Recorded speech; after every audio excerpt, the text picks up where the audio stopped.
Do you think you understand reality? Because an alien proved to me that the truth isn't just hidden. It's layered. An alien revealed how they travel between dimensions, and what I saw was terrifying. What happened that night shattered everything I believed about time, identity, and the thin membrane holding our world together.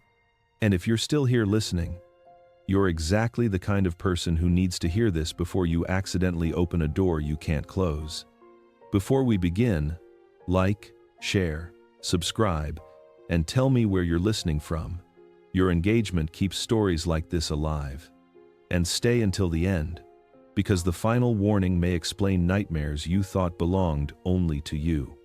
Let the world quiet for a moment, your awareness rise, and pay attention, because this is where the real story begins. On the night the sky bent sideways and something stepped through that was never meant to be seen. It began on a night so ordinary that no one in their right mind would expect the world to bend. Ethan Cole was sitting in the security booth, half asleep, half bored, believing that life had already shown him everything it was capable of. But then the sky outside the window shifted in a way that no living creature should ever witness. At first it was subtle, like heat rising from pavement, just a faint shimmer against the darkness. Then, the shimmer twisted. It folded. It bent sideways, as if someone had grasped the edges of reality and pulled them in opposite directions.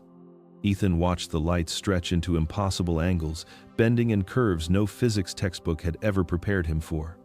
The stars themselves seemed to smear like wet paint dragged across glass. For a moment, he thought the glass of the booth was warping, but the distortion was not on the surface. It was in the air itself, rippling with a silent pressure that pushed against his chest and made his breath tighten. All sound outside died. Crickets, distant traffic, even the faint hum of the street lamps vanished in an instant, replaced by a thick silence that felt alive. Ethan stepped out of the booth, and the air pressed against him like a slow heartbeat. The world held its breath. That was when the light appeared. It did not descend. It did not fall. It uncurled, like a thread pulling free from the fabric of the night. A thin line at first, glowing white-blue, hovering several meters above the parking lot. Then the line widened, spreading outward in a perfect vertical slit, as if someone were slicing open the darkness from the inside. Ethan froze, unable to move, unable to blink, watching as the slit deepened into a wound in the sky. Light poured from it, but not the kind he had ever seen. It looked like liquid starlight, bright yet soft, pouring into the world in slow, drifting streams. The ground beneath him trembled, not violently but rhythmically, as though responding to something crossing into existence. Ethan felt a pull, not physical but instinctive, like a whisper inside his bones telling him that whatever was stepping through that tier was not from any place the human mind was meant to understand.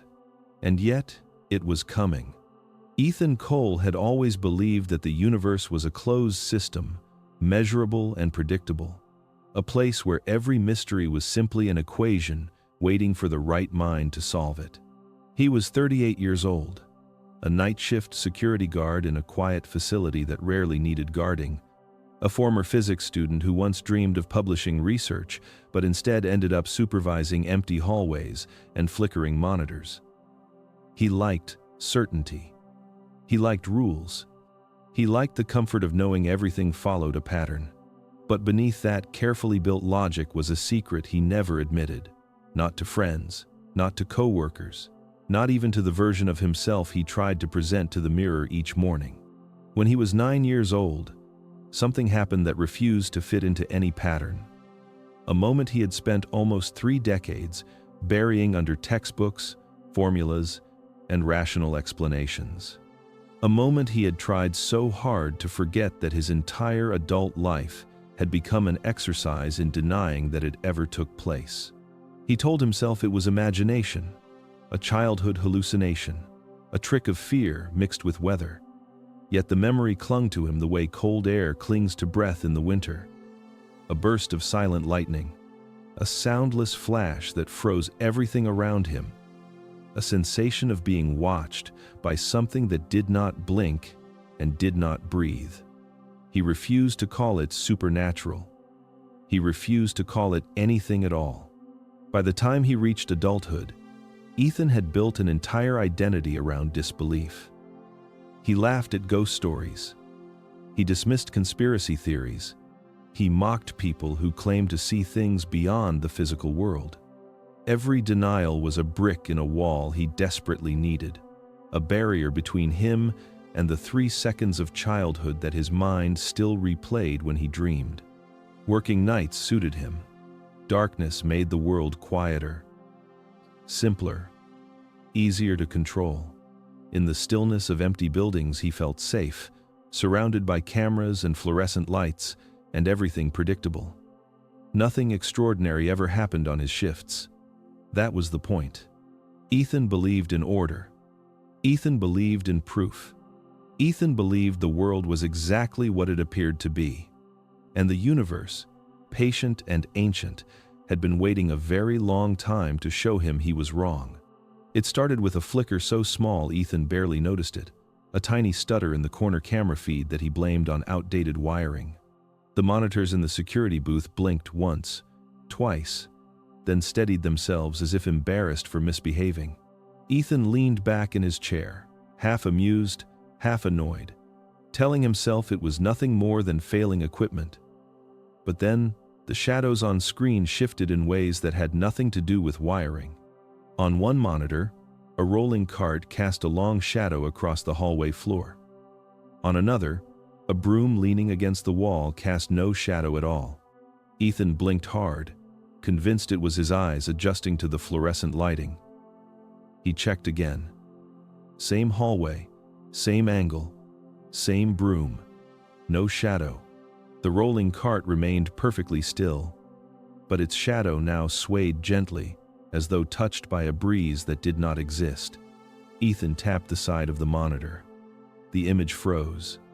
Not a blur, not a glitch. It stopped completely, like a paused video. He checked the timestamp at the bottom corner. 22:41 and 16 seconds. He reached for his digital wristwatch to compare. 22:41 and 16 seconds. Ethan exhaled. At least something was consistent. Then the numbers on his watch jumped. Not by a beat, not by a blink. They skipped forward 3 full seconds in an instant. 22, 41, 19 with no transition between. The clock on the wall behind him followed. The desk clock beside him followed. The building's main overhead timer followed. Every digital device in the room desynchronized at the exact same moment, leaping ahead in perfect synchronization as if obeying a single invisible command. The air grew strangely heavy. Ethan realized that the hum of the overhead lights had faded. The distant machinery that normally rattled through the night had gone silent. Even the faint whir of the air conditioning unit was gone. Absolute stillness settled over the building, a silence so complete Ethan felt it pressing against his eardrums like water. He stood from his chair, instinctively moving slower than usual, as though not wanting to disturb whatever was happening. The cameras remained frozen, shadows fixed in unnatural poses. His heartbeat felt too loud in the oppressive quiet. Something in the building had stopped. Not broken. Stopped. And somewhere deep inside him, the 9-year-old version of Ethan Cole whispered that he had seen this kind of silence once before. Ethan stepped into the hallway, expecting the familiar layout he had walked through 1,000 times. But tonight the building felt subtly rearranged, as if the walls were holding their breath. His flashlight beam cut through the darkness, revealing the same beige paint, the same scuffed tiles, the same emergency exit sign half burned out. Nothing unusual, nothing strange, nothing that explained why every device in the building had skipped 3 seconds of existence. He moved forward slowly, listening for the faint hum of electricity or the distant vibration of generators, but the silence remained thick and total. Halfway down the corridor, he stopped. The air ahead looked wrong. Not darker, not lighter, but distorted. The way heat bends the horizon on a summer road. Ethan frowned and stepped closer. Where there should have been a storage closet and a dead end, there was now a hallway. Not a doorway or an opening, but a fully formed corridor stretching forward far beyond the limits of the building's blueprint. Ethan knew the layout by heart. This passage did not exist, yet it stood there, silent and inviting, lined with walls that seemed to pulse with a faint internal glow. His flashlight beam wavered as it entered the new corridor. The light did not illuminate so much as it dissolved, fading into a soft haze just a few steps ahead. The walls were smooth, unnaturally smooth, like polished stone, but they rippled subtly beneath the surface, not vibrating, breathing, expanding and contracting in a rhythm too slow for a living creature, too deliberate for machinery. Ethan felt a pressure behind his sternum, an instinctive pull that urged him forward. It was not curiosity. It was not bravery. It was something older, something that whispered not in words but in sensation. A gentle tug behind his ribs that made stepping backward feel unnatural. He placed one foot inside the corridor. The floor felt slightly warm, as if holding the memory of sunlight despite the cold night. The hum grew louder, not through sound but through vibration, traveling up his legs and into his bones. The air thickened, heavy with a strange sweetness, like ozone mixed with something floral and ancient. Ethan took another step, then another. The pulse of the walls synced with his breathing, guiding him deeper into a place he knew should not be there, a place the building had never contained. Something was waiting at the end, and it knew he was coming. Ethan reached the end of the impossible corridor with the uneasy feeling that the air itself was thinning. The hallway tapered into a circular space, smooth and seamless, with no seams, vents, or corners. It reminded him of the inside of a shell, curved in a way that made depth hard to measure. The temperature shifted with every breath he took, warm, then cold, then warm again, as though the room couldn't decide which reality it belonged to.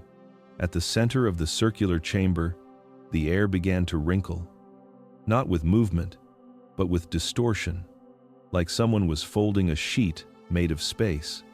Light bled into the room, not from a source but from the very fabric of the air. Ethan felt his pulse stutter. The shimmer grew stronger until reality rippled outward in perfect concentric waves. Then the tear appeared, a thin vertical seam, glowing faintly, widening slowly like a curtain being drawn back. Through that opening came a shape. It did not step so much as it phased, appearing in fragments that aligned themselves one after another. The figure stretched taller than any human, long-limbed, slender, its outline flickering the way reflections on water tremble in the wind. Parts of it remained blurry, half-translucent, as if its existence depended on the room remembering it should be solid. Ethan's breath caught. The being's edges glowed a pale white blue, flickering in and out of definition. Not ghostly, not physical, something in between. Something that the human eye was never meant to interpret. The more Ethan stared, the more his vision struggled to focus, as though the creature existed in several overlapping positions at once. The air around it vibrated, pressing softly against Ethan's chest. A sensation like standing near a massive subwoofer, but without sound. The hum seeped into his ribs, into the back of his skull, into the parts of himself he never knew were vulnerable. Ethan wanted to step back, but his legs held him still. The presence in front of him was not threatening, not aggressive, yet undeniably powerful. It radiated age, intelligence, and something colder, something that felt like distance. The being fully solidified, or at least as solid as it could be. Its shape glimmered, edges fraying, form shifting between clarity and haze. Ethan knew without words that this thing was not entirely here, not entirely anywhere. It was a visitor between states of existence, and whatever it was, it had noticed him. Ethan felt the presence before he understood it. A pressure touched the inside of his mind, not painful but impossibly precise, like fingers made of light brushing across thoughts he had never spoken aloud. The being in front of him did not move its mouth. It did not even seem entirely certain which shape its mouth should have. Yet a voice formed in Ethan's head, smooth and resonant, as if spoken from a place deeper than memory. It introduced itself with a single word that echoed without sound. Tharos. The name vibrated through Ethan, as though it had always existed somewhere inside him, waiting for recognition. The creature's form shimmered, edges dissolving into faint ripples that wove themselves back into shape. Ethan had the unsettling impression that Tharos was not adapting to the room, but that the room was adapting to Tharos, struggling to host something it was never built to contain. Thoughts continued, sliding into Ethan's mind without permission, yet without force. There was no sense of invasion, only an overwhelming clarity. Tharos explained that what Ethan believed about travel was limited by human senses. Humans imagined movement across stars as linear, mechanical, bound to distance and fuel. They pictured ships cutting through space like boats through water. But Tharos revealed a truth far stranger. No one crossed space. They crossed states of reality. Ethan saw impressions, not images, as if Tharos were painting on the back of his eyelids. Layers of existence stacked infinitely, each one slightly offset, like countless pages in a book pressed tightly together. Tharos and its kind did not journey between planets. They stepped sideways, slipping through these layers the way one might move a finger between sheets of paper. Distance meant nothing. Physical location meant nothing. Only resonance mattered. The frequency of consciousness aligned to the dimension they wished to enter. The explanation was not spoken in words. It came as understanding, blooming inside Ethan's mind with terrifying ease. Humanity saw one world and assumed it was the only one. Tharos saw countless realities overlapping, brushing against each other like tides. Ethan felt his chest tighten. If this was true, the universe was not vast. It was crowded. Tharos stood silently, form wavering. The message settled heavily within Ethan, undeniable and irreversibly absorbed. Nothing in his life had prepared him for the realization that space was never the barrier. Reality was. And Tharos had just stepped through it. The moment Tharos chose to reveal the structure of reality, Ethan felt the temperature in the chamber shift again, as if the room itself braced for what was coming. The pressure behind his eyes deepened, not painful but immense, like a tide pushing gently against the inside of his skull. Tharos did not raise a hand or gesture. The map simply appeared within Ethan's mind, vast and wordless, unfolding like a cosmic diagram drawn with thought instead of ink. At first, Ethan saw darkness, a void so complete it felt alive. Then lines emerged, thin as threads, branching outward in every direction. These were not pathways but boundaries, the invisible layers that separated one state of existence from another. They shimmered faintly, stacked so close together they almost touched, yet never fused. Tharos allowed Ethan to perceive them the way its own species did, as overlapping sheets of presence, each vibrating at a distinct frequency. Some layers glowed.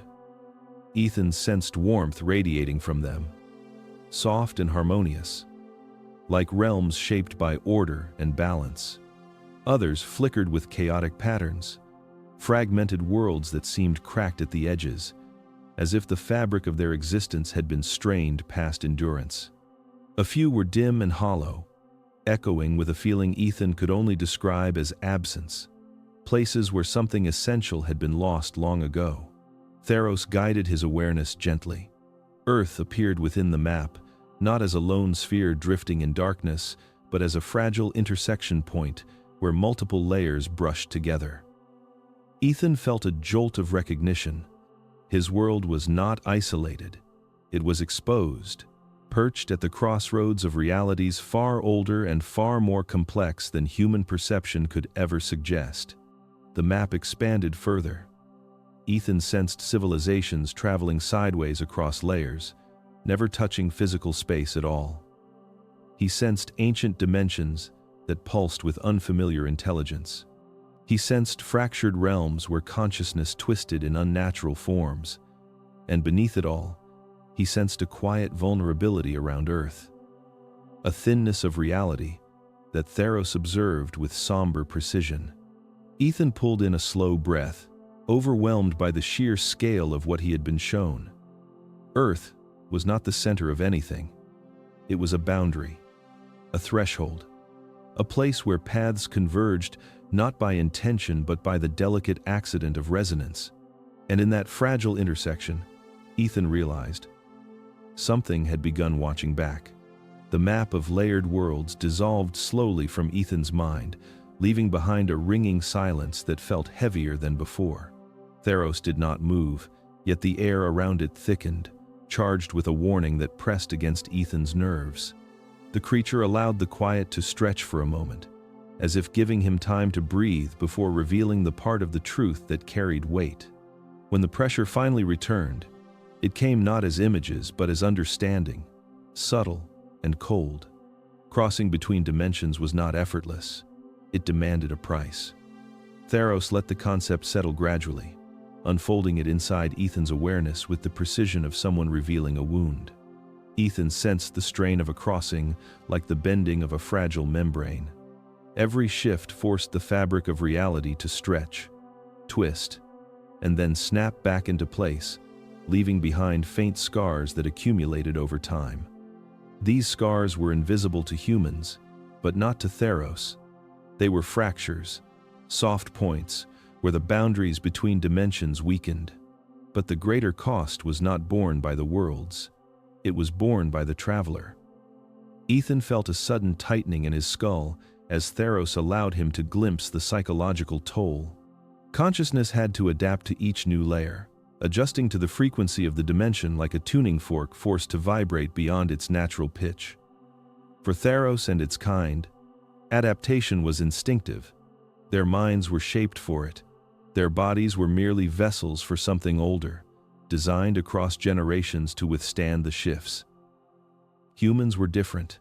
Human consciousness was rigid, delicate, tied to a single layer of reality with roots that could not be easily lifted. Exposure to even a single crossing could crack that foundation. Some minds fractured instantly, splintering into confusion or madness. Others dissolved slowly, losing cohesion like mist, pulled apart by the wind. Ethan did not see images of suffering. Instead, he felt the echo of what Tharos had witnessed across countless worlds. Species who reached too far too fast. Minds burned open by truths they were never built to contain. A cold realization settled into Ethan's bones. Dimensional travel was not discovery. It was strain. It was endurance. It was a dangerous privilege reserved for those who had evolved the architecture to survive it. Humans had not. And yet Ethan stood face to face with something that had crossed anyway, leaving scars behind in the fabric of reality that he could now feel. The chamber dimmed as if the air itself had absorbed the weight of what Tharos had revealed. Ethan sensed another truth rising, something darker that pulsed at the edges of Tharos's presence like a shadow waiting to be named.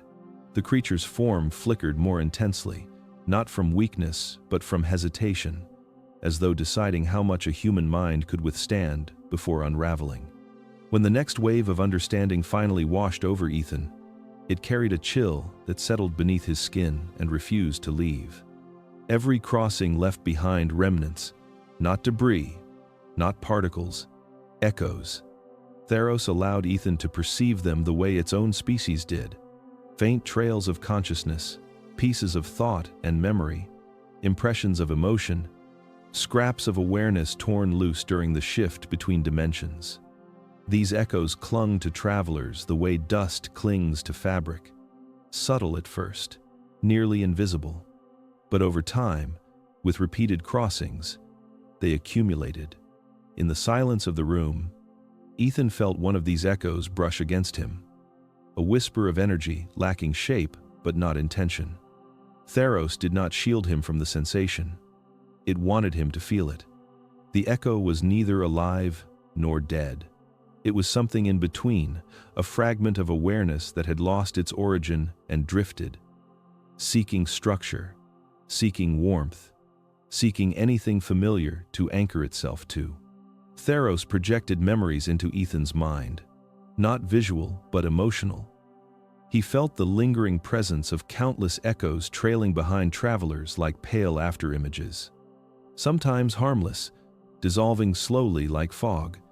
Other times growing stronger, developing curiosity, forming a dim reflection of the consciousness that birthed them. And when too many echoes merged, they gained weight, hunger, direction. Ethan's breath tightened as the implications sank deeper. These echoes could attach themselves to travelers, following them from one dimension to the next, clinging to their frequency like static. Some whispered snippets of thoughts that did not belong to the traveler. Some mimicked sensations or memories. And some, the older echoes, the heavier ones, learned to feed. They fed on attention, on fear, on emotional resonance. Ethan felt a tremor run through him as he realized how many times he, a human with no protection, had crossed paths with Tharos's presence. How many echoes might already be brushing against him, curious about the warmth of a human mind. Tharos stood silent, its shimmering edges vibrating softly. The echoes were not accidents, they were warnings. And once they found someone, they rarely left quietly. Ethan had lived most of his adult life believing that nightmares were nothing more than the mind sorting fear into shapes. He treated them like static, the brain's nighttime habit of replaying old anxieties with dramatic exaggeration. But as Tharos let the next truth unfold inside him, those familiar nightmares began to rearrange themselves into something far more unsettling. They were not dreams, they were memories, and they did not belong entirely to him. The revelation did not crash into Ethan all at once. It crept in slowly, like a fog slipping under a door, filling him with a dread too ancient to name. Tharos allowed images, sensations, and fractured recollections to rise from the deepest corners of Ethan's consciousness, places he had avoided for nearly 3 decades. Ethan saw himself as a child, 9 years old, standing barefoot in the middle of a quiet street during a storm. Rain fell sideways, then straight down, then not at all. Lightning flashed without sound. And for exactly 3 seconds, the world around him paused as though someone had pressed a cosmic fingertip against time. The memory cracked open with brutal clarity. Ethan felt the cold air. He smelled the wet asphalt. He heard the silence that followed the lightning strike. But the most terrifying part was what he remembered next. Something he had buried so deeply that even adulthood had not been able to unearth it. The sky had bent, not like a storm cloud twisting, but like a layer of glass folding inward. A slit of pale light appeared above him, thin and shimmering, just as it had tonight. Something had looked through, not stepped through, looked through. A pressure settled on his small chest, a presence without shape or face, only intent. Tharos expanded the memory, revealing what the child Ethan could not understand. The 3-second skip had not been a trick of the storm. It had been a dimensional glitch, a brief overlap between layers of reality that allowed Ethan to see a world beside his own. And that world was not empty. Something on the other side noticed him, recognized the flicker of his consciousness, and reached toward the warmth of a mind too unguarded to resist. Ethan felt the familiar weight of his recurring nightmares rise with terrifying detail. The collapsing corridor, the whispering walls, the sensation of invisible hands brushing the back of his neck, the shadow that moved without a body. He had spent years dismissing these dreams as anxiety, remnants of childhood fear. But now he understood. They were bleed-throughs, echoes from the moment his 9-year-old mind brushed against a dimension where thought and form did not follow human rules. Tharos revealed that once a mind glimpses another layer, even accidentally, it leaves an imprint, A resonance. That resonance acts like a faint beacon, allowing fragments from that other place to drift toward the consciousness that saw them. Ethan had not imagined the whispers in his dreams. He had been remembering them. He had not invented the shifting corridors. He had been reliving them. A cold shudder moved through Ethan as he realized the truth. The nightmares were not warnings. They were visits. After-images from a world that had noticed him once and never fully let go. And as the memory settled into its rightful place, Ethan understood with chilling certainty that part of him had never truly left that moment in his childhood. A fragment of something otherworldly had been watching him ever since, waiting for the day the boundary between their worlds would thin again. Tonight, that boundary had given way, and the thing that first noticed him as a child might now be searching. The truth did not arrive gently. It pressed against Ethan's mind with the weight of something ancient, something that had waited years for him to finally stop running from it. Tharos did not force the memory forward. It simply loosened the lock Ethan had unknowingly placed on it, allowing the forgotten moment to rise through his consciousness like a body hidden beneath dark water. The room around him dimmed as the memory took shape, not as a dream, not as imagination, but as a lived experience, preserved in perfect detail. Ethan saw himself at 7 years old, standing outside during a storm he barely remembered ever witnessing. The sky had turned a sickly shade of gray, heavy with clouds that churned in unnatural spirals. He had wandered farther from home than he was allowed, drawn by the strange quiet that fell between the thunder. For a child, quiet felt magical. For the adult Ethan watching now, it felt like a warning he should have never ignored. The storm paused. Not softened. Paused. Raindrops froze mid-air, suspended like tiny glass beads around him. Wind stopped, mid-gust. Strands of his hair trapped in motionless arcs. The world held its breath. 7-year-old Ethan reached out and touched one of the suspended raindrops. It did not feel wet. It felt warm. Tharos allowed Ethan to see what had truly happened. The memory expanded, revealing the invisible shift that had taken place. A thin ripple moved through the air, sliding across the street like a transparent curtain. It touched the boy's body and passed straight through him. Ethan flickered. His outline warped, dissolving at the edges before reforming an inch to the left. Then another inch. Then back again. It was as if reality couldn't decide where to anchor him. For those 3 seconds, Ethan existed in 2 places at once, half grounded in his world, half drifting into another. And that other reality was not empty. Ethan felt it before he saw it. A cold presence pressing against the boundary of his consciousness, curious and hungry. A shape began to form in the slit that opened above him. Not a creature, not a person. A void wearing the suggestion of form, darkness shaping itself around intention rather than anatomy. It did not walk. It unfolded. It stretched a limb that didn't exist toward the flickering boy, drawn to the warmth of a mind it could not fully reach. 7-year-old Ethan stared straight into a place no child should ever witness. His heartbeat echoed through the empty pause in time, the only moving thing in a world that had gone still. The presence noticed the sound. It leaned closer, and for a fraction of a moment, Ethan's hand, raised in innocent curiosity, slipped slightly out of alignment with his arm. He had begun to cross. But reality snapped back before the shift completed. Rain crashed down. Wind roared. The slit in the sky folded in on itself like a wound closing. The darkness withdrew, severed from its prey. Ethan fell backward into the street, gasping, unaware that he had almost ceased to exist in his own world. Tharos let the memory settle, heavy and cold. Ethan realized with creeping terror that something dark had touched his mind that day. It had marked him. It had remembered him.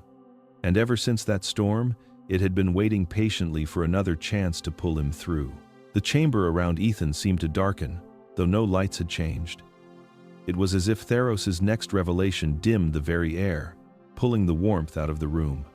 Ethan felt a subtle pressure gather at the base of his spine, a whisper of instinct warning him that what he was about to learn belonged to places the human mind was not meant to wander. Tharos did not speak in words. Instead, the truth unfolded inwardly, a slow uncoiling of dread that tightened around Ethan's thoughts with every passing second. Not every dimension was a world. Some were habitats of consciousness. Some were realms of energy and form. But there were layers, Tharos explained, that were something far more primal, far more predatory. Places where awareness fed on awareness, where existence itself was shaped by hunger rather than creation. Ethan saw them not through sight but through a chilling impression, as if Tharos had allowed him to touch the echo of those realms without fully entering them. These dimensions had no sky, no ground, no stable geometry. They shifted in response to emotion, bending to the resonance of fear like fabric drawn toward heat. Ethan sensed shadows that weren't shadows, forms without bodies that moved with deliberate intent. These entities did not build, did not speak, did not create anything except terror. Evil required choice. These beings were instinct, appetite, and endless pursuit. They fed on consciousness, not the body, not the mind, consciousness itself, the spark of identity, the thread of awareness, the inner voice that said, "I am." Ethan felt a coldness bloom beneath his ribs as Tharos let the truth sink deeper. These entities were drawn to minds that flickered or fractured, minds that momentarily drifted between states of reality. A human who slipped between layers, even for a second, became a beacon visible across the predatory realms. Ethan understood then why his childhood glitch had drawn attention. He had flickered, and flickers attracted hunters.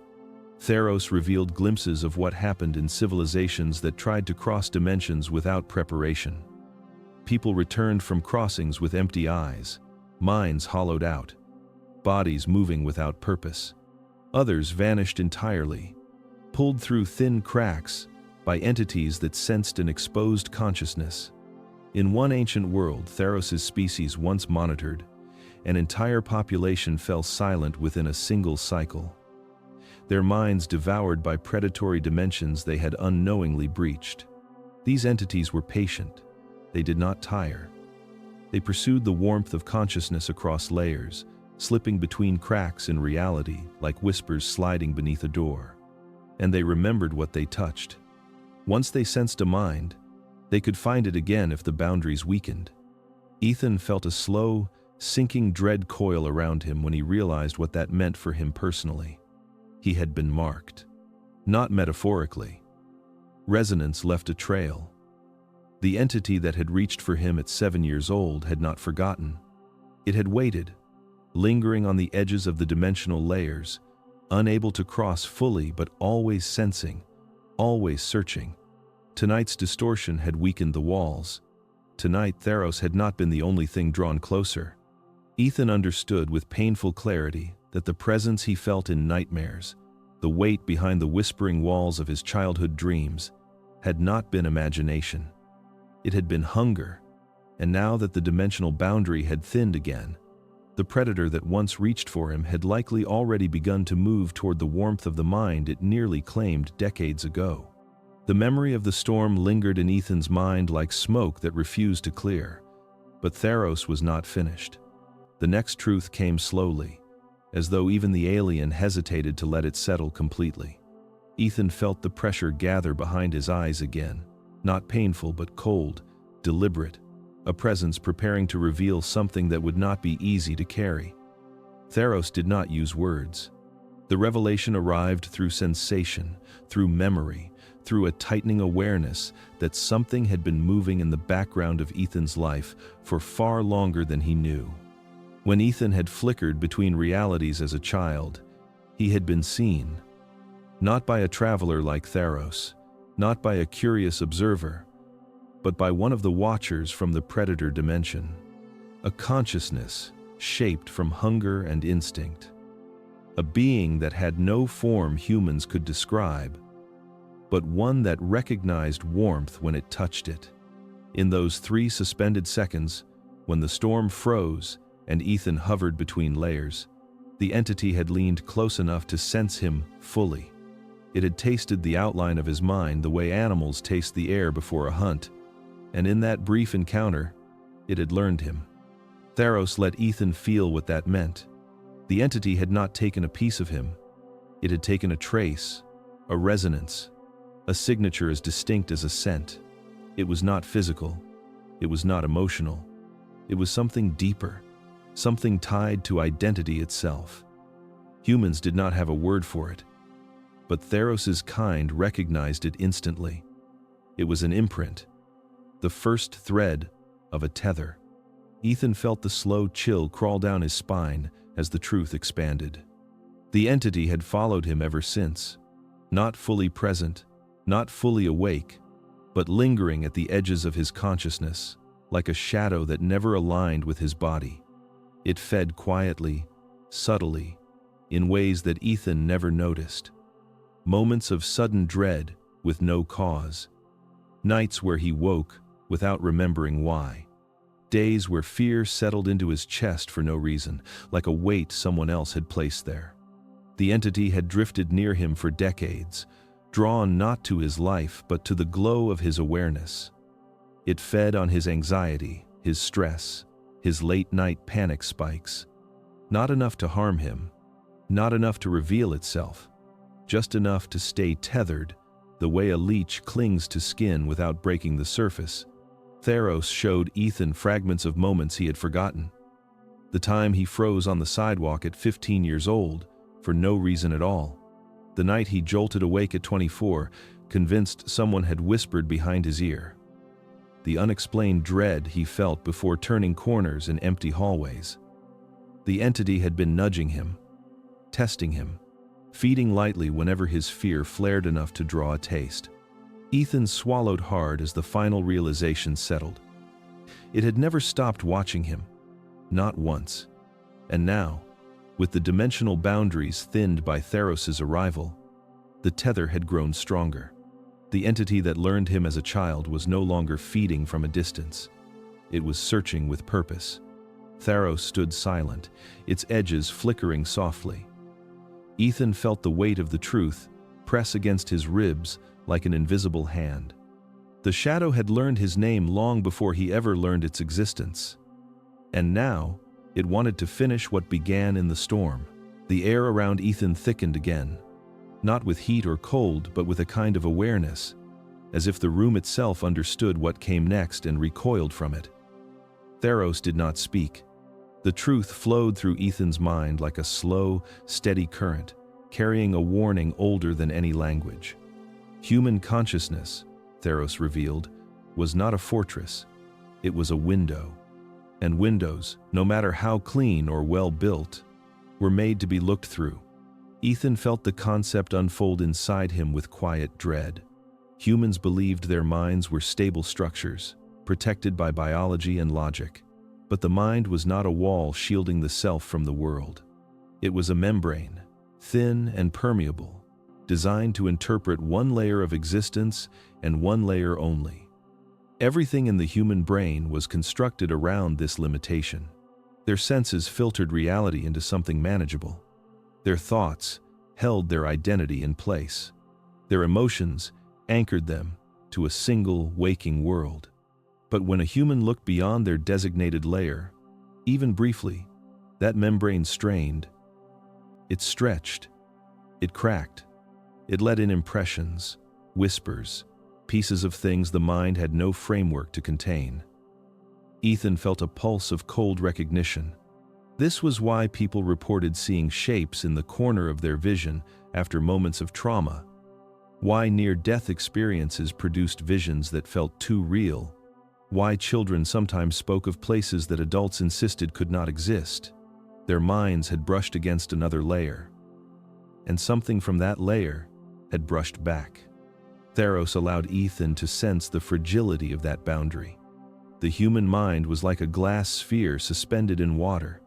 It functioned perfectly as long as the pressure remained constant on all sides. But if someone pressed against one small point with enough force, even briefly, the entire structure could fracture. Humans who sought forbidden knowledge, who experimented with rituals, hallucinogens, deep meditation, or prolonged sleep deprivation, often had no idea that they were weakening their membrane. They thought they were expanding consciousness.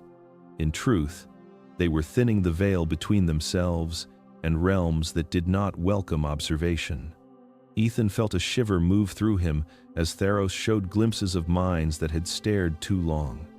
A man who spent his nights trying to astral project until the line between waking and dreaming dissolved.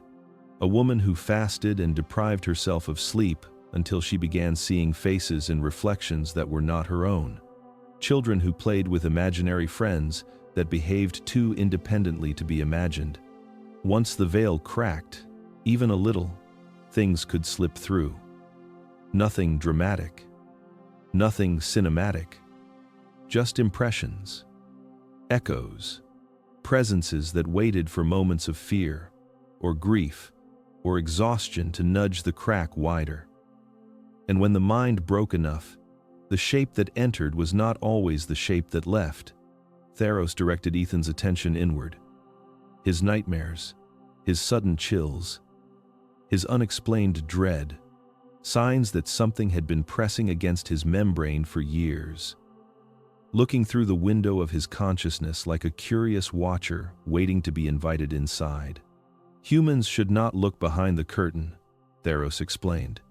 Not because the curtain hid evil, but because the human mind was not designed to withstand the weight of other worlds.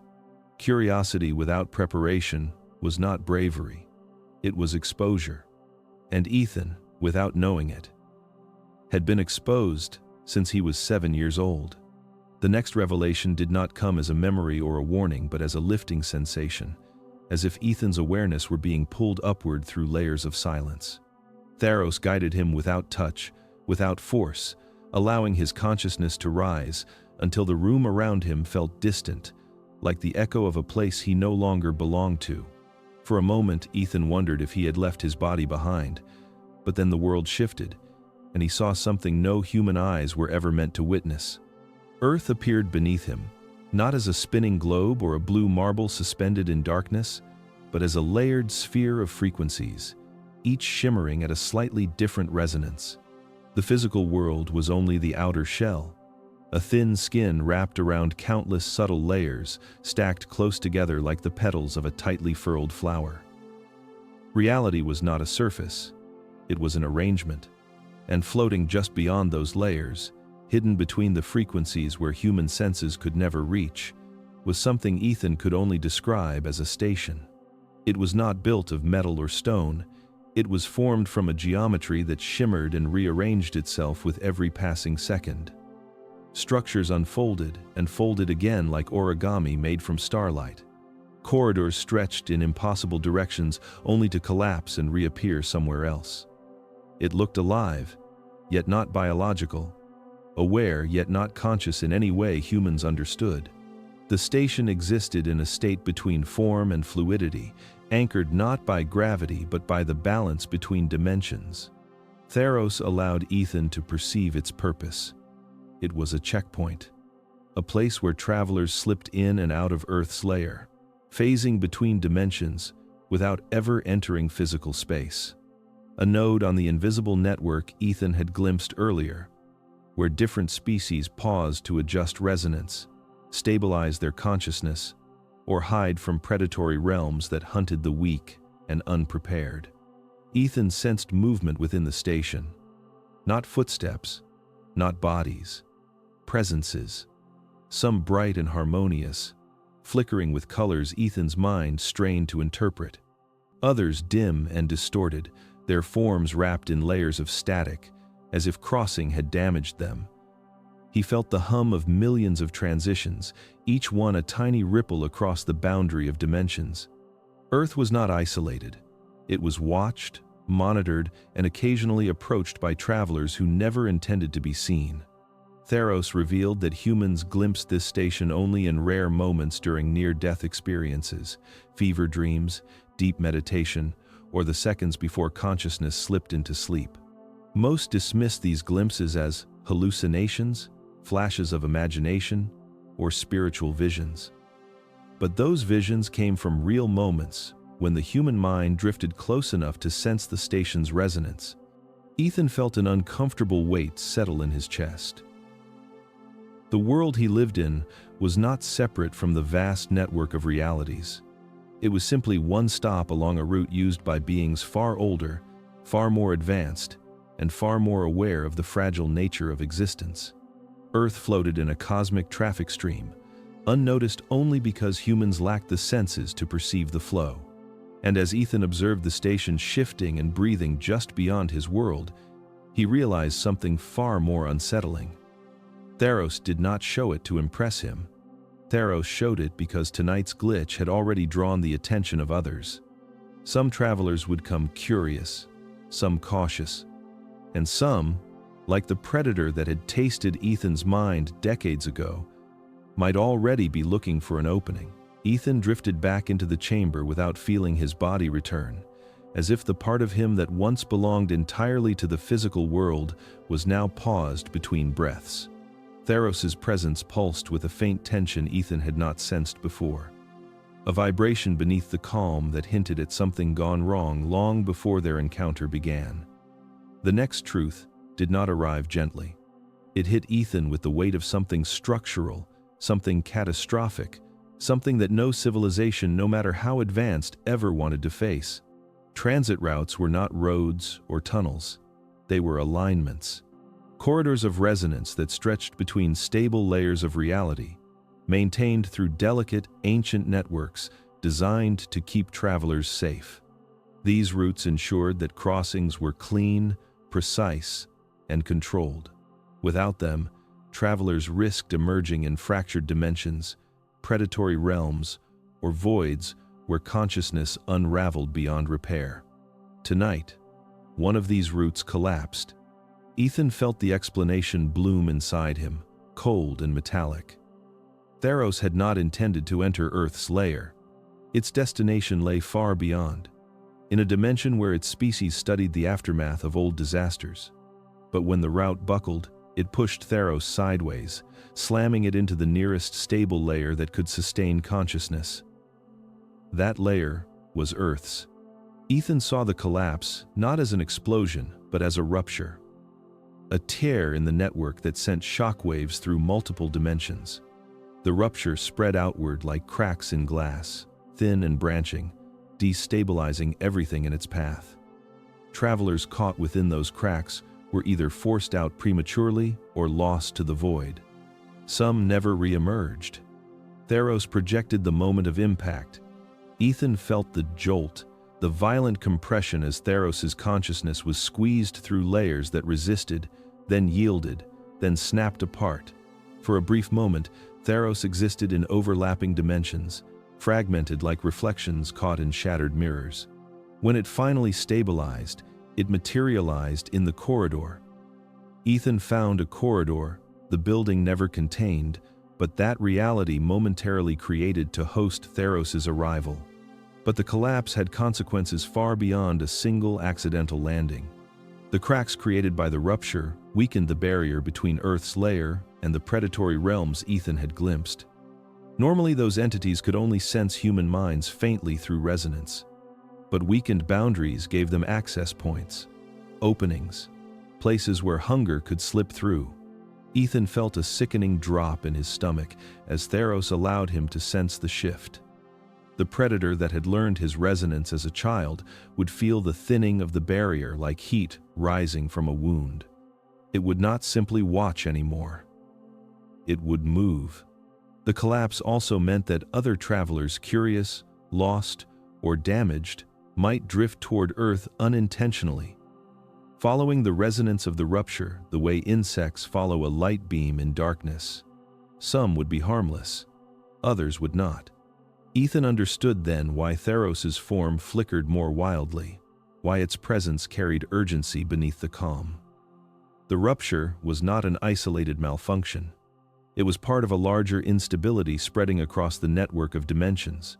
And Earth, fragile and thin-walled, sat dangerously close to the epicenter. Tharos did not say it aloud, but Ethan sensed the truth clearly. The collapse was not over. The cracks were widening, and whatever pushed Tharos into this world was not done opening the way for things far less benevolent to follow. The next vision did not rise slowly or with warning. It struck Ethan with the suddenness of a cold wind cutting through bone, a shift in awareness so sharp he felt the world peel open around him. Tharos did not guide this one gently. It was too urgent, too essential, too devastating to soften. Ethan felt the alien's consciousness wrap around his own, pulling him into a possible future that existed not as prophecy, but as consequence. A path carved by the same dimensional instability that had forced Tharos into Earth's lair. Ethan found himself standing in a city he recognized and yet did not know. Buildings were intact. Streets were clean. Lights glowed softly behind windows. Cars sat parked neatly in rows. Nothing burned. Nothing collapsed. But the silence was wrong. It was total, absolute. Not the quiet of night or the calm before rain. It was the silence of absence. And then Ethan saw them. People walked the sidewalks. People crossed the streets. People sat in cafes, stood at bus stops, and wandered aimlessly through parks. But something was fundamentally and horrifyingly missing. Their movements were slow, delayed, as if they were mimicking the memory of how bodies should behave. Eyes stared straight ahead, unblinking, unfocused. No one spoke. No one reacted. No one acknowledged the presence of another living being. These were not corpses. Their hearts still beat. Their lungs still moved. Their bodies still lived. But no one was home. Ethan felt the truth ripple through him, carried by Tharos's resonance. This was what happened when the boundary between dimensions weakened and predatory realms leaked through. The entities there did not feed on flesh. They fed on consciousness, memory, identity. They drained awareness like water from a vessel, leaving the shell behind to continue moving out of habit, powered by nothing more than the leftover electrical patterns of the body. Tharos revealed another layer. These drained people were not entirely empty. Echoes clung to them, faint residue of what once lived inside. Fragments of memory drifted through their minds like dust in sunlight, flickering faces, words, and moments that no longer belonged to anyone. But these echoes faded with time, dissolving into nothing until only the shell remained. The city stretched endlessly, filled with the silent, the hollow, the unaware. A population intact in body but erased in essence. Ethan sensed no malice in the future itself. It was not a punishment. It was simply a result. Exposure to predatory dimensions did not always manifest as nightmares or shadow detachments.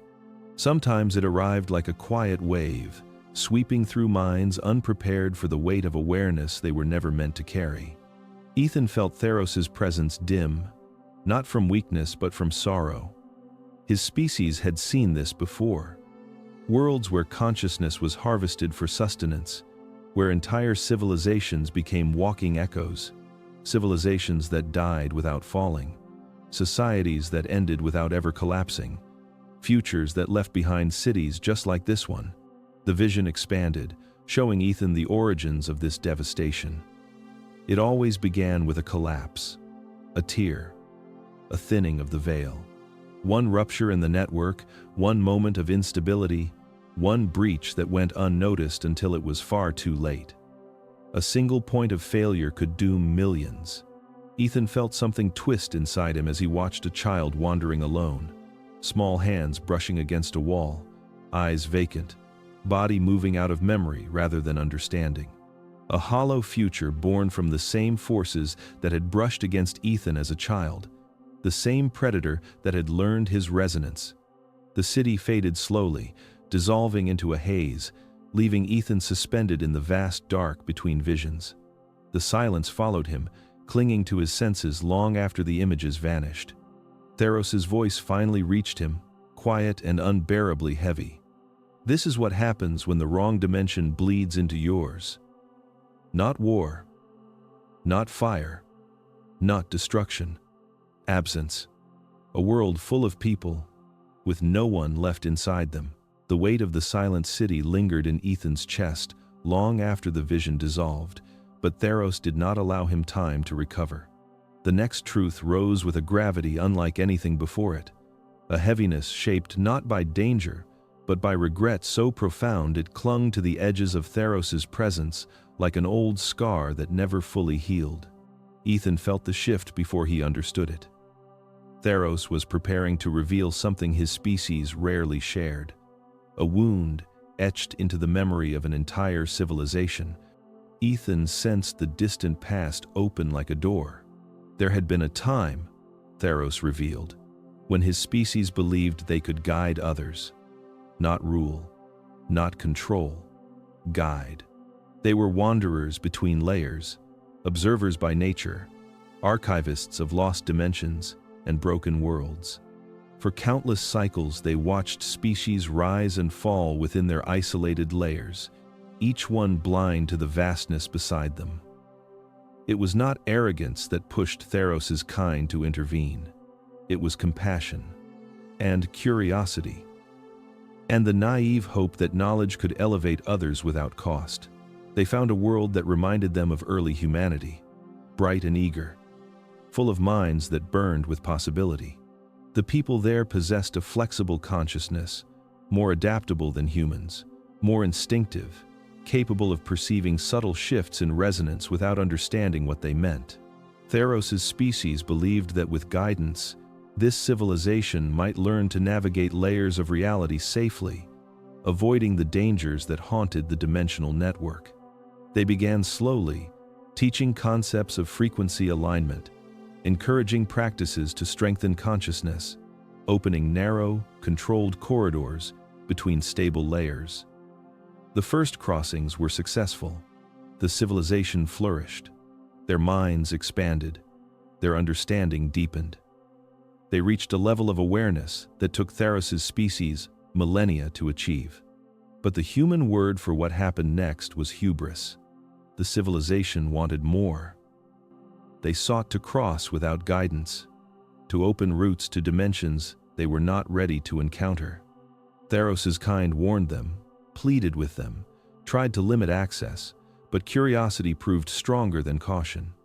One cycle, during an alignment ritual meant to create a larger passage, something slipped. Not a predator, not a sentient being, a distortion, a tear. The dimensional membrane ruptured. Ethan felt the event unfold as if the memory were being carved directly into him. Buildings dissolved into shimmering echoes. Landscapes fractured into overlapping layers. People screamed without sound as their consciousness slipped sideways, pulled into the spaces between dimensions. Not taken, lost. Minds stretched across realms where no thought could survive. Bodies remained standing, eyes open, breathing, drifting. But the awareness that once lived inside them had been scattered into the void like dust on wind. An entire civilization became silent within a single moment. Billions gone. Not dead. Not alive. Simply missing. Tharos allowed Ethan to feel the grief that followed. A sorrow so immense, it turned their species into the observers they became. They sealed the ruptured layers. They abandoned the hope of uplifting others. They swore never again to share dimensional knowledge with species too fragile to withstand it.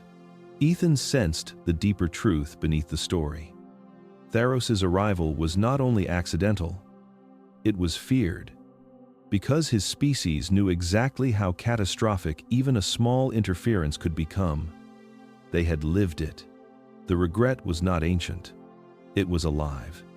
And tonight's rupture threatened to repeat the very disaster Tharos's kind had spent eons trying to prevent.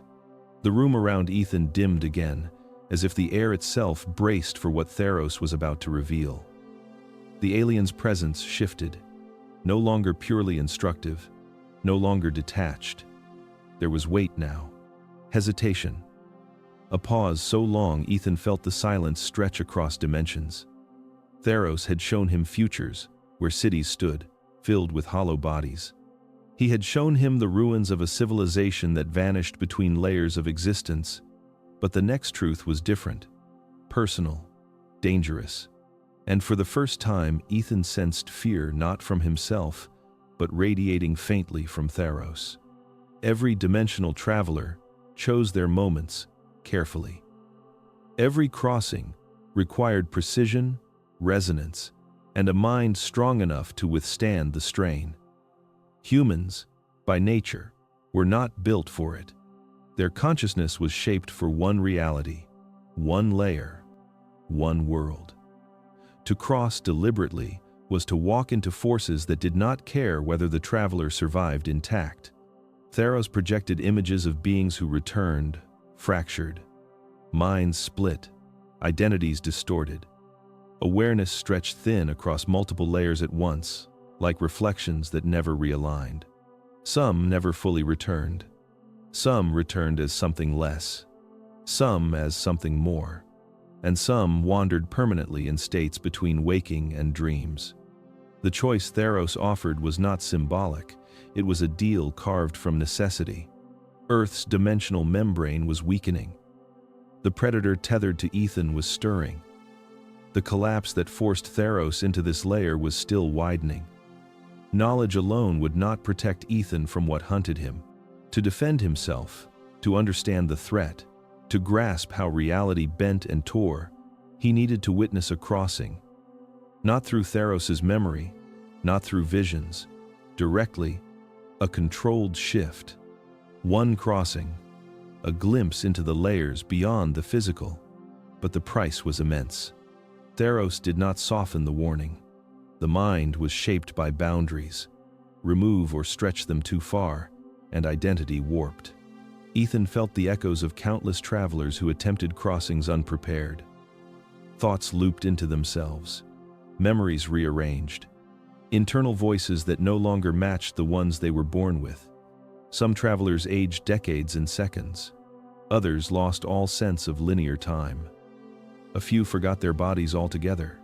Tharos's voice reached Ethan not as sound, but as gravity pulling against his thoughts. The warning was clear.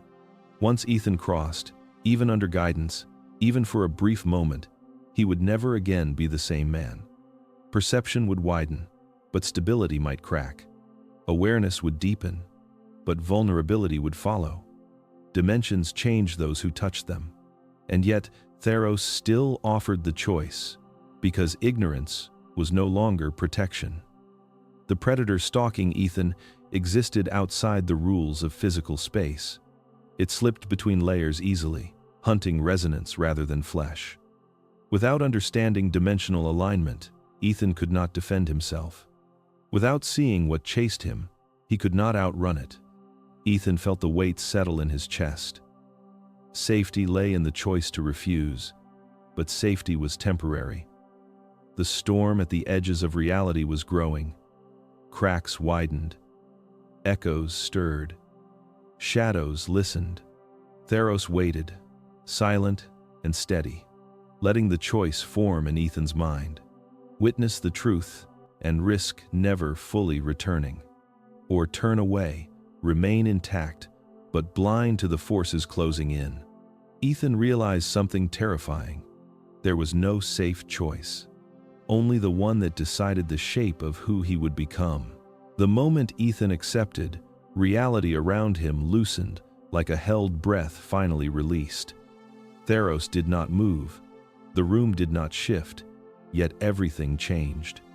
Ethan felt a gentle pull somewhere behind his thoughts, as if an unseen hand had reached through his skull and lifted the thread of his awareness out of alignment. His senses did not shut off. They simply became irrelevant, fading into a distant hum. The physical world grew thin, translucent, more suggestion than substance. Then, It peeled away entirely. There was no transition, no flash, no surge of power. One instant, Ethan stood inside his world, anchored by gravity, time, and identity. The next, he drifted into a space that had no form, no direction, no rules. It was not darkness. Darkness required the absence of light, and here there was no concept of either. It was not silence. Silence depended on the potential for sound. This place had no such possibility. It was not emptiness. Emptiness implied a void that could one day be filled. This was beyond that. It was the absence of absences, the space before definition, a layer of existence untouched by the shape of reality. Tharos stayed near him, its presence a faint shimmer of coherence in the formless expanse. Ethan felt no body, no bones, no skin. Only awareness stretched like a thin strand of paint dragged across a canvas too wide to see. His name slipped first, not forgotten, only unimportant. His age next. The memories that defined him loosened, detaching from their sequence. Childhood, work, night shifts, losses, fears, faces. Each memory floated like droplets suspended in a place where gravity had never been invented. Ethan felt himself thinning, consciousness pulling outward until he wondered if he would dissolve completely. Thought did not happen in sentences anymore. It pulsed in waves, expanding, contracting, folding in on itself. He sensed layers of reality brushing against him, folding past like sheets of warm and cold breath. Some layers shimmered with harmony. Others vibrated with dissonance, sharp enough to tear through identity. This was the in-between. The place travelers crossed through but never lingered in. A realm without time because time required movement. A realm without form because form required boundaries. A realm without self because self required contrast. Here Ethan was simply awareness, suspended in a sea of unshaped possibility. Tharos steadied him, its presence anchoring Ethan like a hand gripping a rope in hurricane winds. Ethan sensed the alien not as a figure, but as a knot of ordered resonance, keeping him from unraveling into the layers. The in-between was not hostile. It was indifferent. It did not break minds intentionally. Minds simply were not built to exist here. Ethan felt a tug at the edge of his awareness. Something vast brushed past him, curious, sensing the thinness of his identity. It did not touch him directly, but its proximity sent ripples through his consciousness. He felt pieces of himself slide apart. Memory strands drifted, emotion loosened. For a moment he wondered how many travelers had lost themselves here, slipping away like dye, dissipating into water until nothing recognizable remained. Tharos pulled him back, guiding his awareness into a tighter shape. Thoughts reformed, edges returned. Ethan felt the first hint of self again, small and fragile but real. The in-between receded slightly, like a tide pulling away from the shore of his mind. But before Tharos stabilized him fully, Ethan perceived something he was never meant to see. A shadow, not in shape, not in form, a vibration out of rhythm with the surrounding layers. It pulsed once, slow and deliberate, as if acknowledging his presence. Ethan felt recognition echo through it. It remembered him. The same predator that brushed his mind as a child had sensed him crossing now, stretching toward him through the formless expanse. And this time, it was closer than it had ever been. The in-between pulsed around Ethan with a rhythm that did not belong to any world he knew. And for a moment, he believed Tharos had pulled him safely away from whatever brushed his awareness. But then a second presence rose, subtle at first, like a whisper made of memory rather than sound. It slithered along the edges of his dissolving identity, tracing shapes in the thinning fabric of who he was. Here, where boundaries were faint and thoughts were fluid, imitation was effortless. The thing studying him did not approach with claws or hunger. It approached with curiosity, and then with intent. Ethan sensed the moment it began copying him. It started small, picking at loose fragments that drifted freely through the void. A childhood image of sunlight on a river. A math problem scribbled on lined paper. The sound of tires on gravel outside his home. These were harmless echoes, memories Ethan barely noticed, slipping a little further away. But then, the presence dug deeper. It touched memories with weight, grief, loneliness, the sting of failure, the echo of a storm that nearly took him when he was 7. It tasted these impressions and matched them with frightening precision. Then Ethan felt it forming a shape. Not a body, not a face, a pattern. An arrangement of thoughts, almost identical to his own. It copied the cadence of his inner voice, the tilt of his reasoning, the thread of emotion he carried through every memory. It did not steal his identity, it reconstructed it. And as it knitted those pieces together, it began sliding into the space Ethan's awareness had left vulnerable. The imitation whispered through the void, using Ethan's own voice. Not exactly right, a shade too smooth, too confident, too practiced, but close enough that he felt the shock of hearing himself speak from somewhere outside his own mind.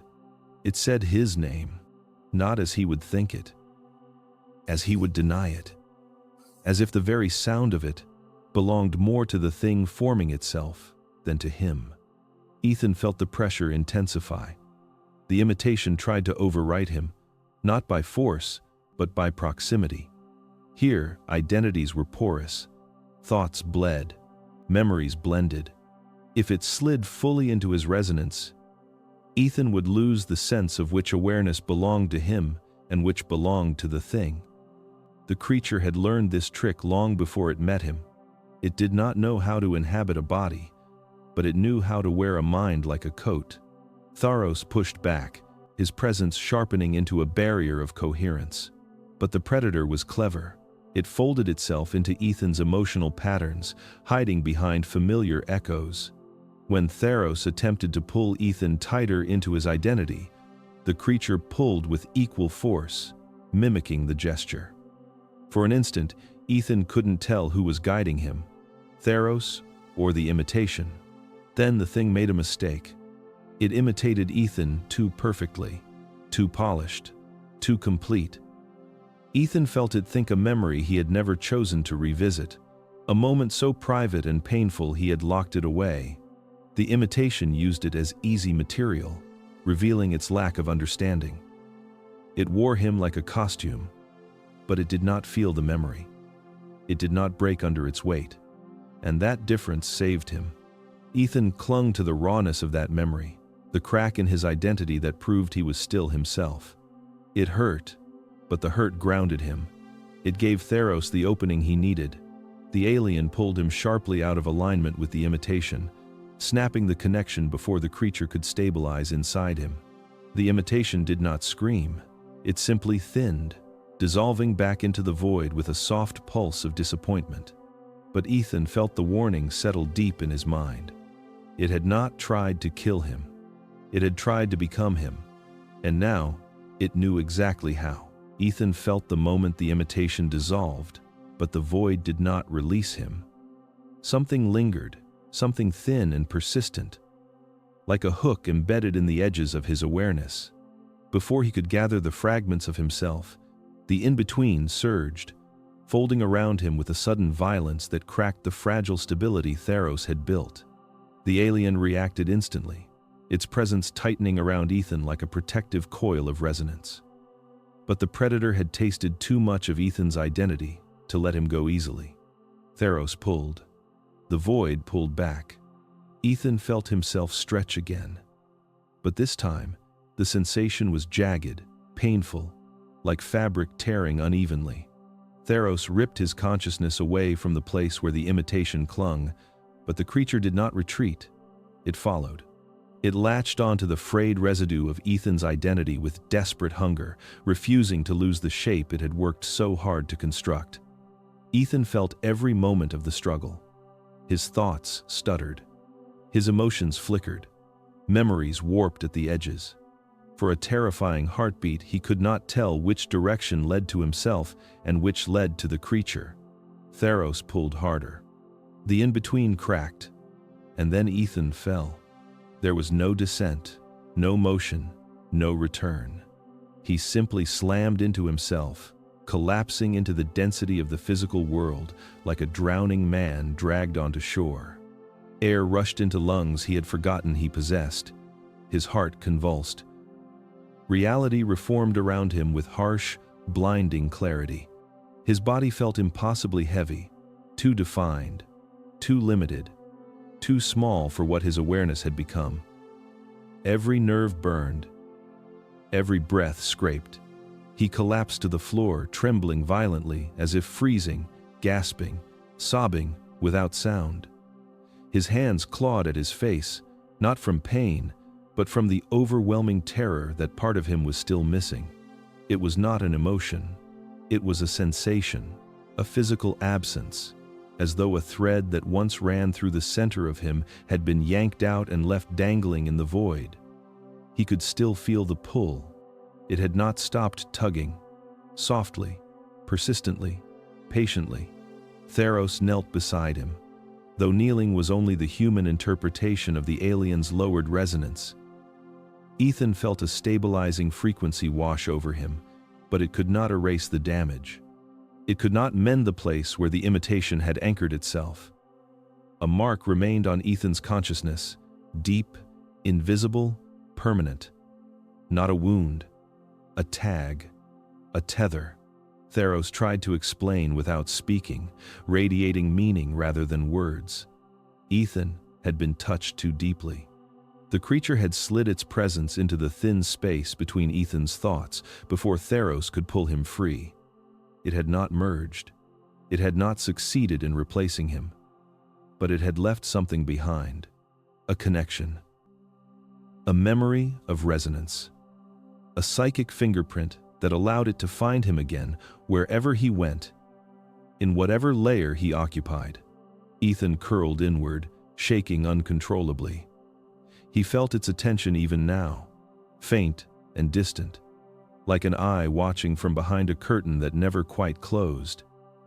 He felt its hunger, its curiosity, its anticipation. The imitation had not died. It had learned, and the part of Ethan that was still being tugged from the other side was not metaphor. It was literal. A fraction of his identity had remained in the void, clinging to the creature as tightly as the creature once clung to him. Tharos pressed a stabilizing resonance into Ethan's mind, sealing the immediate tear but not the mark. Some scars did not heal. Some connections could not be severed. Ethan felt the truth settle in his bones. He had crossed. He had returned. But he had not come back alone, and something on the other side now knew exactly where he lived. Ethan sat in the half-light of the room, his body present but his mind hovering somewhere a few inches above reality, as if it no longer trusted the ground beneath him. Tharos had stabilized him enough to keep his identity from unraveling, but nothing could erase the mark left by the thing in the void. Ethan felt it like a whisper at the back of his skull. Faint but undeniable. A reminder that a part of him remained on the other side, and a part of the other side now lived inside him. The air tasted wrong. The edges of objects seemed too sharp, too defined. His thoughts buzzed with a residual frequency he knew would never fully fade. Tharos watched him with a sorrow that did not belong to any creature with a physical form. The alien's resonance pulsed with a quiet truth. His part in this was ending. Ethan's had only begun. The final message pressed into Ethan's thoughts did not arrive as instruction but as a burden placed carefully into trembling hands. Humanity stood at the edge of something vast and dangerous, reaching blindly toward mysteries they were never designed to touch. Tharos had shown Ethan the cost. Now Ethan had to speak it. He lifted his head slowly, the world stabilizing just enough for him to feel the weight of his own voice returning. The words rose from a place deeper than memory, from somewhere cracked open during the crossing. When he finally spoke, it was not to Tharos. It was to whoever might one day hear him. He explained that dimensional travel was not enlightenment or ascension or cosmic adventure. It was danger in its purest form, not because aliens lurked in distant layers, but because the structure of reality itself was delicate. Humans tore at it without understanding what held it together. Rituals meant to open the third eye. Experiments pushing consciousness beyond safe boundaries. Practices adopted from ancient traditions without their safeguards. Devices being built in basements meant to pierce the veil. Even meditation pushed recklessly far. Each attempt was a tear, a scratch, a fracture, and every tear had two sides.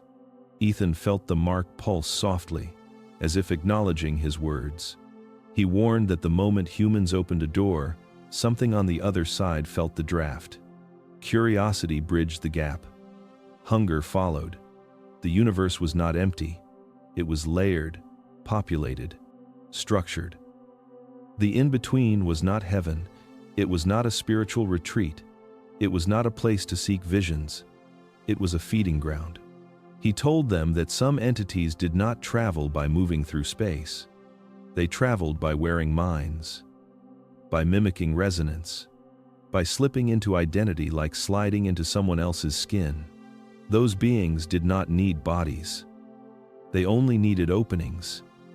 And humans created openings every day without knowing the cost. Once a door opened, it never completely closed. Tharos confirmed it with a resonance of grim finality. Humans believed they could undo what they had done with prayer or ritual or willpower. But consciousness did not work that way. A door opened in the mind remained a doorway even if forgotten, and something always watched from the other side, waiting for attention, weakness, or fear, waiting for someone to look back. Ethan's voice cracked as he delivered the final truth. He told them he had crossed once and survived, but he had not come back whole. A fragment of him was still missing. A fragment of something else was still attached. He warned the listener with a weight that could only come from lived terror. Do not open what you cannot close. Do not seek what does not want to be found. And if you ever feel something watching you when the room is silent and your thoughts begin to stretch, stop. You are not imagining it. Ethan exhaled, a trembling breath that felt like the last of who he once was. Some doors were never meant to open, but once they do, they never forget your name.